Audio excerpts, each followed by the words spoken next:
And then coming to product, and this is again one of the active challenges I'm seeing, especially with cross-border SaaS startups, where a bunch of these companies kind of started pre-ChatGPT, right? And now I think the whole paradigm has changed.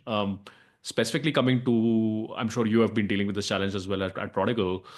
What have been the key changes in kind of Prodigal's product strategy or roadmap, or how is, it could be kind of more at a higher strategic level, or even at kind of a feature level, or even, the way the product is manifesting, what are some of the key changes? Yeah. I think a lot of this is ongoing, by the way. So I'm actually talking about in like present Yeah. continuous tense rather than Yeah. uh, past perfect, because every day there's something new that comes up. But very specifically, a lot of our intelligence initially, let's say till 2021, 2022, was built on BERT actually. And it had its own set of advantages, but it was nothing like LLMs. And again, except maybe sharing the transformer word T, BERT and GPT have very little in common. And as a result of it, when it came out, I think we kind of definitely felt odd, and probably spent like a material amount of time, like 6 to 8 months, rewiring everything to include more and more of GPT. And then eventually, I think for some of our use cases, we actually find Claude to be better. So Claude Sonnet is something that is we've moved that to, and we fully expect that maybe tomorrow we have to move to something else. And so to that extent, a lot of this is an ongoing thing. But one fine day, we literally had to just rip the cord and say we are doing this, and that meant that some of our most senior bandwidth went into making that change, but we had to do it because otherwise we just get left behind. And that is what is essentially both definitely giving a startup an advantage, because they start uh, start afresh. Like we are kind of an AI native startup, and we are able to beat a lot of our competition who are both struggling with the legacy and have the classic innovators dilemma, where they can't really like move quickly enough. They don't have the speed and the capability. But more importantly, they have customers who are paying them gobsums of money on an older margin, and SaaS margins are going to compress like crazy, and most people are not prepared for it.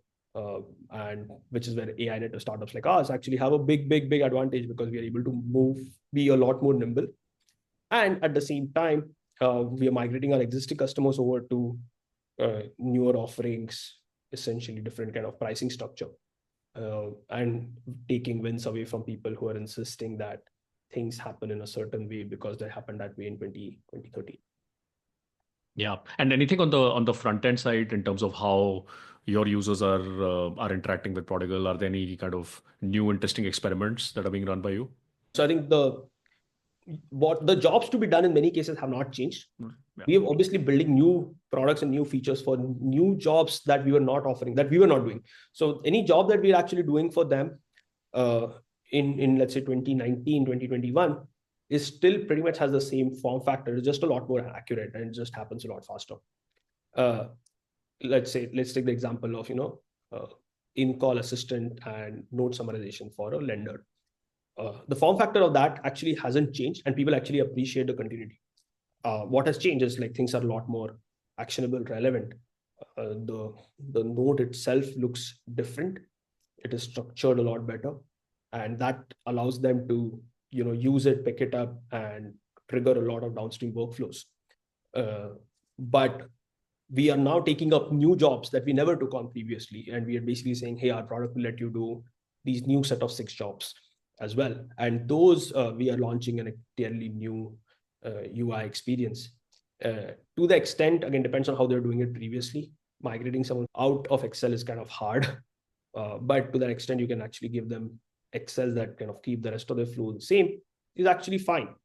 But it is an ongoing discussion even within our company.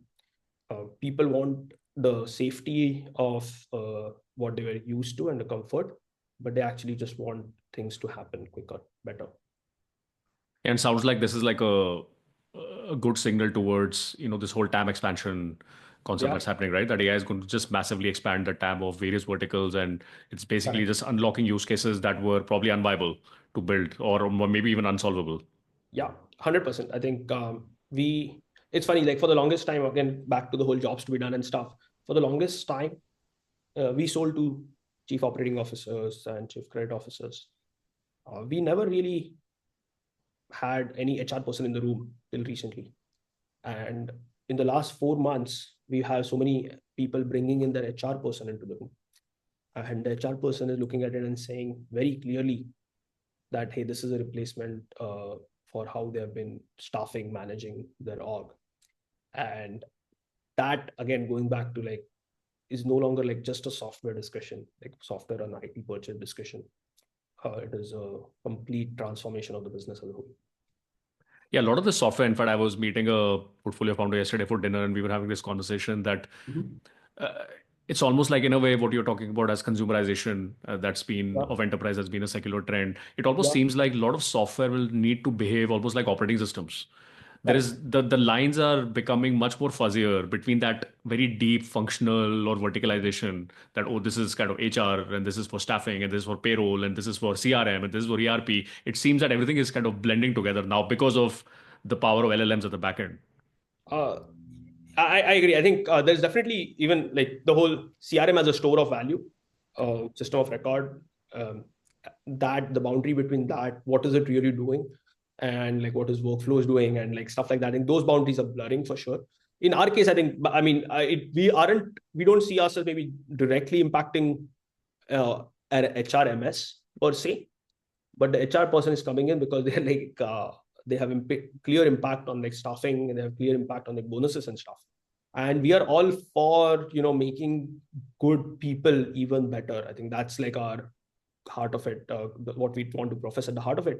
And that is exciting for them because they're like, hey, hiring is not easy. I mean, the recent tariff noise aside, unemployment is at an all-time low really, and it is not easy for people to find other people to work.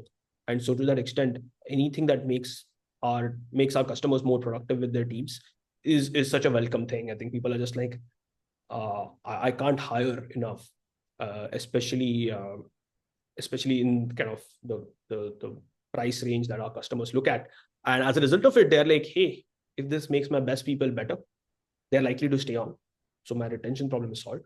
Um, I don't need to go out and hire as many new people every time. So my kind of hiring problem is solved. And all of this comes with like a bonus of higher margins.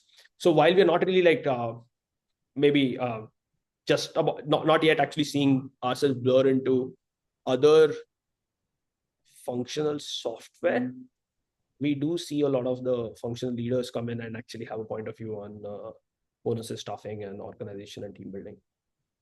Yeah, hearing all this is making me even more bullish on enterprise software. I'm like, For sure. man, I think this market is going to explode. Yeah. I think there's a bigger, maybe there's a blurring between industries. I think we can definitely see that, where the classical, let's say, BPO industry is in fact unbundling even.